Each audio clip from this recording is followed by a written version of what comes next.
Lalo pang lumakas ang bagyong Leon habang binabaybay nito ang katubigan sa silangan ng Cagayan, kaya't umabot na sa typhoon category ang bagyong Leon.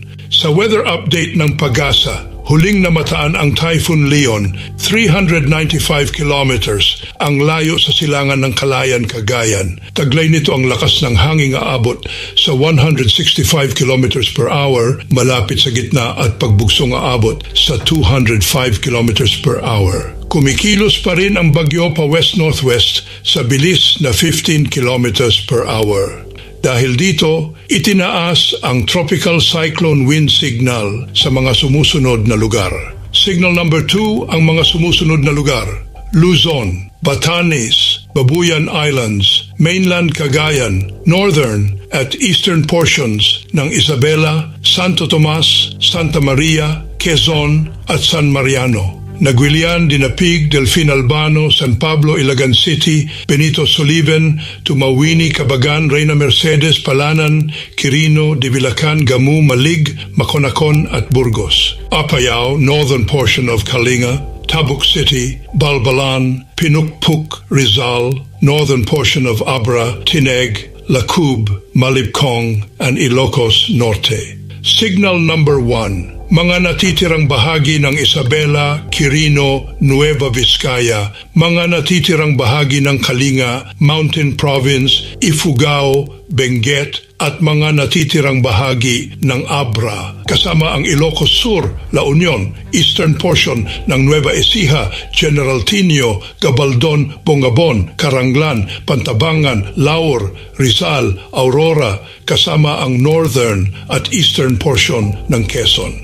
Kabilang din ang Infanta, Real, Mauban, Perez, Alabat, Quezon, Calawag, General Nakar, Atimonan, Plaridel, Gumaca, Lopez, Guinayangan at Tagkawayan at Polillo Islands.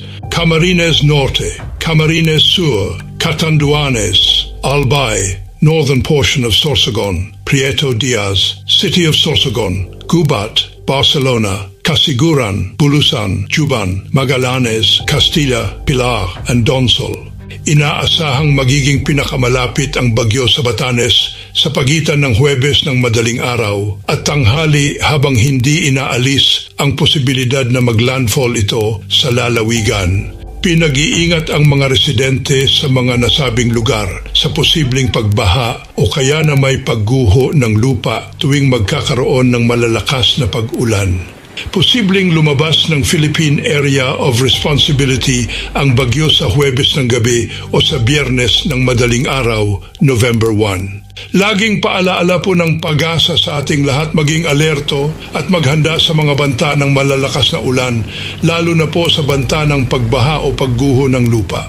Huwag makipagmatigasan sa kalikasan o matigas ang ulo.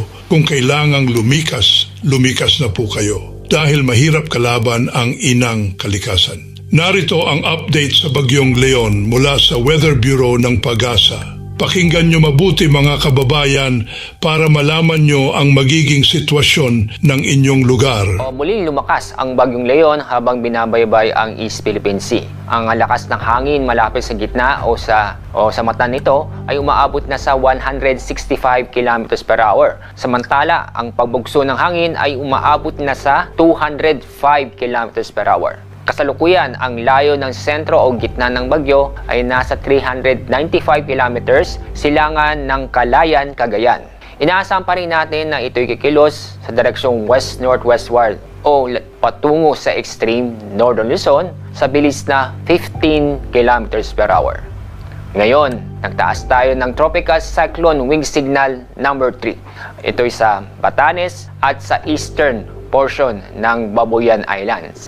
Wind signal number 2 naman ay nakataas sa lalabing bahagi ng Babuyan Islands, Cagayan, northern at eastern portion ng Apayao, Kalinga, northern at eastern portion ng Abra, eastern portion ng Mountain Province at Ilocos Norte. Wind signal number 1 naman sa lalabing bahagi ng Isabela, Quirino, Nueva Vizcaya, lalabing bahagi ng Mountain Province, Ifugao, Benguet, ganun din sa lalabing bahagi ng Abra, Ilocos Sur, La Union, Pangasinan, ganun din sa Nueva Ecija, Aurora, northeastern portion ng Tarlac, northern portion ng Bulacan, northern portion ng Quezon kasama ang Polillo Islands, ganun din po sa Camarines Norte, northern portion ng Camarines Sur, northern at eastern portion ng Catanduanes. Sa ating forecast track at intensity, inyo mapapansin na inaasahan pa rin natin na ito'y tutungo sa extreme northern Luzon. Katapos nito, dadaan sa Taiwan hanggang sa paglabas ng ating Philippine Area of Responsibility. Ang araw po na pinangalapit sa Batanes area ay bukas o pagitan ng bukas ng umaga at bukas ng umaga o tanghali.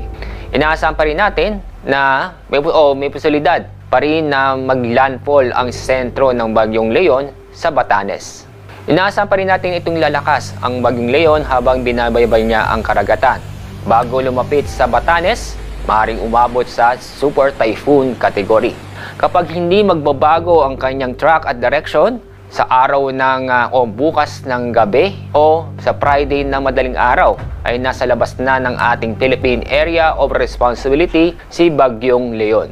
Habang nandito si Bagyong Leon, inaasahan natin na mag-erase tayo ng wind signal number 4. Patungkol naman sa wind signal number 5 ay may posibilidad pa rin. Depende yan sa development ng Bagyong Leon. Patungkol naman sa matitindi at nalalakas pa na pag-ulan. Ngayon, inaasahan tayo na intense hanggang torrential na pag-ulan sa Batanes, Cagayan kasama ang Babuyan Islands. Heavy hanggang intense na pag-ulan naman sa Ilocos Norte, Apayao, Isabela at Occidental Mindoro. Moderate to heavy rains naman sa Ilocos Sur, Abra, Kalinga, Benguet, La Union, Pangasinan, Calamian Islands, Occidental Mindoro at Antique. Bukas ay ito'y araw ng Huwebes. Inaasahan pa rin ng intense hanggang sa torrential na pag-ulan sa Batanes. Heavy to intense na pag-ulan naman sa Babuyan Islands. Samantalang moderate to heavy rains naman sa mainland Cagayan, Occidental Mindoro, Ilocos Norte, Zambales, Bataan, Cavite, Batangas at Calamian Islands. Sa araw ng Biyernes, November 1, minaasahan tayo ng moderate to heavy rains sa Batanes. Kaya sa mga kababayan po natin sa mga nabanggit na lugar, patuloy pa rin tayong mag-ingat at alamin ang ligtas na lugar dahil may pa rin tayong inaasahang matitindi o malalakas na pag-ulan na posibilidad na magdulot ng pagbaha o pagguho ng lupa. Ngayong araw, may inaasahan pa rin tayo na pagbukson ng malalakas na hangin sa Bataan, Metro Manila, Calabarzon, Mimaropa, Bicol Region, sa malaking bahagi ng Visayas at Dinagat Islands. Bukas, araw ng Huwebes, may inaasahan pa rin tayo na pagbukson ng malalakas na hangin sa Aurora, Batangas, Quezon, Mimaropa at Bicol Region. Sa araw ng Biyernes, sa Batanes, Cagayan, Isabela at Aurora.